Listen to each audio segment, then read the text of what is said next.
All right, this is going to be our third logo project, and this time we're going to utilize some different features. We're going to talk about modifying brushes a little bit and strokes and do some punching out, and that really comes down to choosing really good fonts for this. So for this personal logo, we're going to focus on the letter of your first name, or you could do the letter of your last name. It doesn't really matter to me. I'm going to start with a square as always for this document. So for this particular document, I'm going to suggest that you begin with an ellipse. Of course, you're not bound to that. You could choose a different shape, but for my example, I am going to use an ellipse.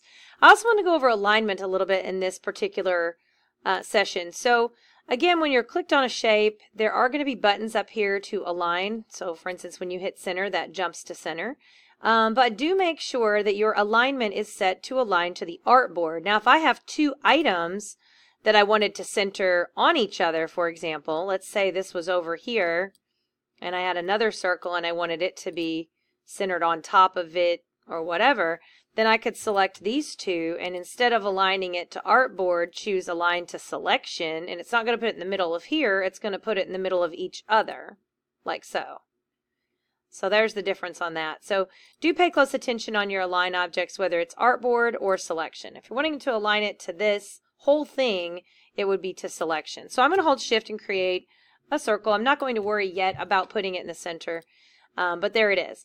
And then just for the sake of being able to see, I'm going to make this a color. The stroke is up to you. I'm going to choose to use a stroke here, but we're going to work with it in a little bit as well. And then you want to have a letter. Now, my first name is Tanya and starts with a T, and T is not really the most exciting letter in most fonts. So, you know, if I go through here, and I'm at dafont.com where we download fonts from, I've typed in T as my preview here so that all these letters show as T. And a T is not really the most exciting thing when it's cut out of a shape. It's just not. And also, if we're going to be cutting out of a shape, we do want to avoid having little bitty teeny tiny granules like this, because that can create a very complex path. So I will say you're going to find probably better options in script or in serif, where they have little danglies that hang down, or even in these Gothic. So I'm going to click on Celtic and look here and see if I can find a T that I really like. And you know, so whatever letter you want to do. So let's say this is the one I want, Jesus Frank. I'm going to download it and click on it and then install the font. Just double clicking and hitting install.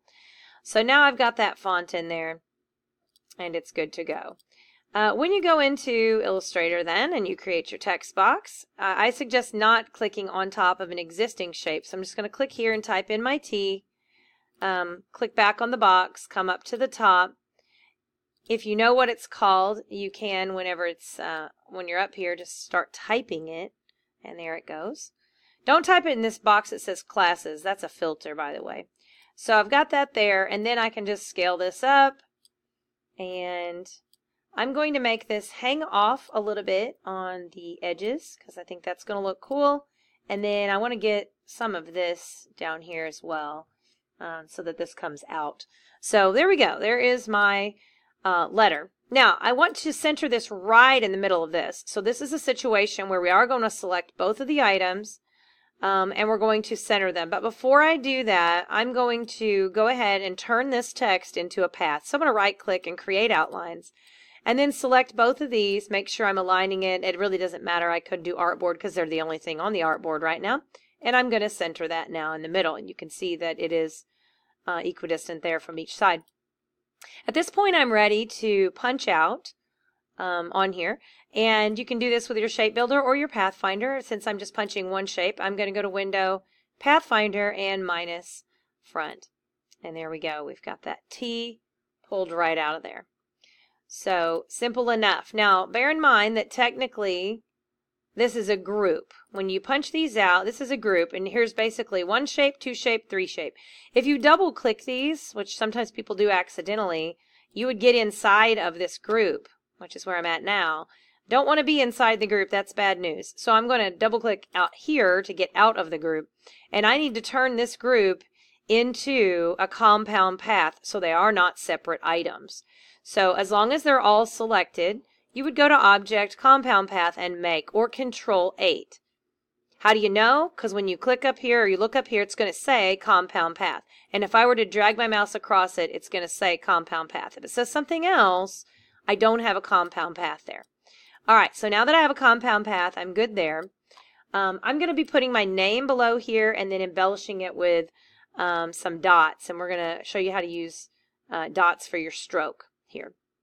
All right, so now I'm going to put in my actual name. So first name and last name, but in separate boxes. So I'm going to put in Tanya here. And I'll go ahead and size this up. And I probably need to scale this down. I'm holding Shift as I pull just so that that sizes out evenly. And I'll go ahead and make this about as wide as the logo here. Again, this one, I could convert it to outlines. It just depends on what I'm going to do with it. I'm not really going to do anything special with this one, so I'm not too worried about it. But you could if you wanted to. Then I need to create the second box. Now, you can duplicate things quickly in Illustrator if you've got your black selection tool and you are inside a box. If you hold down the Alt key and click and drag and then let go, you have a copy. So that's a nice fast way to do that. Then I'm going to take my type tool, double click down here to select my name and type in my last name. All right, now at this point, we really do need to start centering some things. So I'm going to select every item here on this and hit my center button to align them all center to the artboard. And so now everything is centered in the middle, like so. Now, I'm actually going to make my last name. I'm going to go ahead and scale this down and scale it in. I'm actually going to go ahead and just change the font size. So I'm going to go here. So we're really drawing attention more to my first name. Decide exactly about the distance I want these. And then again, I'll go ahead and center this one more time. All right. Now, I'm not actually going to be grouping this into the logo at this moment, but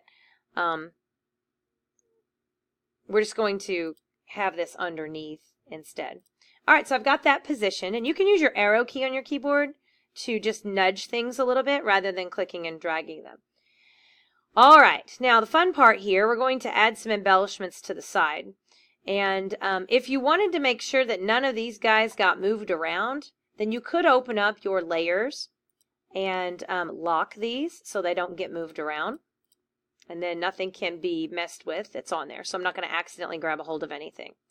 All right, next I'm going to grab my paintbrush tool. That's right here. I'm going to draw a little swoopy thing. I'm not too worried about what it looks like. I'm going to end up mirroring it and putting a copy on the other side as well. So I'm going to take my brush tool. Again, we want to make sure that we've got a black stroke. For now, let's just set it on 6 or something. Uniform to start and basic to start. If there's other settings there, it might act weird. So make sure that we at least match for now. And then I'm going to click on the paintbrush and just draw a little swoopy thing here. Like so. That one's pretty thick. Based on this, which got switched somehow off of basic. But there we go. And then what you're going to do is you're going to open up your stroke panel, which I've already clicked on. You're going to open up your stroke panel, and you're going to click on dashed line. And this is what will change this from a solid line to a dashed line. Notice when I click here, it changes.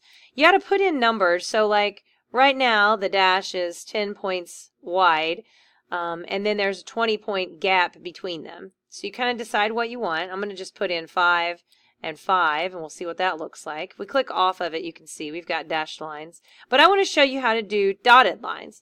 So up here where it says cap, if you choose cap and you increase your width, and you use small numbers, like a 1, then you end up with little circles. And again, you can decide how close together they're going to be or how far apart they're going to be. And that's basically the way that goes. I've kind of found they look, I don't know, kind of look best if the size of your stroke kind of is always bigger than the size of the dash line there. And then, of course, the gap can be whatever you want. All right, so let's say I've got this. I've got some circles here.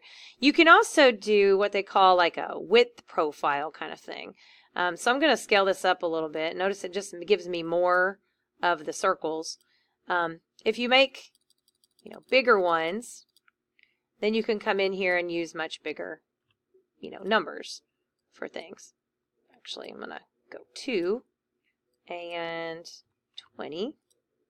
There we go. Now I got some really big dots there. Okay. So I've got this, but here's the thing. This is a path. These aren't shapes. So like we look at it and we think it's a bunch of circles. It's not. I mean, technically it's not. It doesn't think of it as a bunch of circles. It thinks it as a straight line that goes around things. And right now it goes in a uniform way. So there's an option here. These are called variable width profiles that will allow you then to sort of have variable width. See how that's twisting? You can have some that start off little and go big and they get smaller or whatever. So feel free to play around with those and choose whatever one that you like. And that looks cool too, but what if I wanted to make certain ones of these red, other ones a different color, right? So in order to do that, I have to make this become shapes. You know how we've been doing with our text, we make our text convert to outlines when we want it to be a shape. Well, in order to do this, what we do is we expand the object. So this is an object, and you go to expand appearance. And now notice they are circles. And like always, they're grouped. So whenever you get in here initially, they're all grouped. We have to ungroup them if we wanted to mess with them. However, if you don't want to ungroup them, because I don't want to mess them up, I don't want to accidentally scoot them around, I can use the direct selection and get inside the group. I can click on one specific one inside the group and change its color. So say I want to change the color, I can click on this one and change the color. I'm going to use this dark red. And then click on maybe this one and change the color to the same red. Oops, let me click back on here again. Takes kind of an extra click to get there. Okay, and so let's say those are the two I wanted to do. And then get back to my regular arrow tool, and then it's back to all being one thing. I want to make this match too, but I've got my layer locked, so let me unlock this layer. We'll click here and change the color of the compound path to match. Okay, and then to create a copy of this for over here, just simply right-click while you're on the black selection arrow and transform and reflect. That's going to give us a mirror reflection. Now, if I just click the button right now, it's going to flip this one. So I'm not going to hit OK. I'm going to hit copy. So that leaves the original one, this one, and it makes a copy that's vertically reflected. So I'm going to hit copy instead of OK. And then I'm just going to hold down Shift and use my arrow keys because it moves faster that way, until I get this over here and get it in the position that I want. And there we go. So that's pretty cool. Now I've got that variable width going on there. I've got a kind of a custom shape that I've created in there. I think that looks pretty cool. Now, of course, we can always do other things to these, as always. I'm going to click on my name layer and pull up the appearance panel, window appearance. With window appearance, we can add those effects. That's things under stylized like drop shadows or feathers. Again, if I have it locked, it's not going to let me do it. So I need to make sure I unlock my layers at this point. And then I have to click on the object before I make those changes. So window appearance, click on my text, and then I can go here and add in what I want to add. I have to hit preview so I can see it. And then I can decrease that offset or increase the offset or whatever I want to do. Okay? All right, so let's say that's what I want to do on this one. All right, so I've got that on there. Now, talking about these various types of brushes, there are other brushes up here other than basic. When I'm doing the dots, I pretty much stick with basic. However, you can use your the brush panel here, the one that says brushes, and you can pull up different brushes. So like there are artistic calligraphic brushes, I can't even say it, and you can choose to use those to stroke with. So like right now I have a stroke around the outside of this T, but I could use any kind of brush as a stroke. So like if I click this one, you can see it's a thicker brush, and it kind of, because it's sideways and it's calligraphy, it's not even, it's kind of different. Which is kind of neat. It almost kind of looks 3D, I guess you might say. Or I could choose any other ones, and there's lots of different categories, and I'll let you just play around with that on your own. Ink brushes. I mean, that one's a little bit too much. Some of these paint splatters are just going to be a little too much. But the straight ones are going to give you that calligraphy pen type of a look, or some other looks that just are kind of different. A little bit cool, a little bit sketchy.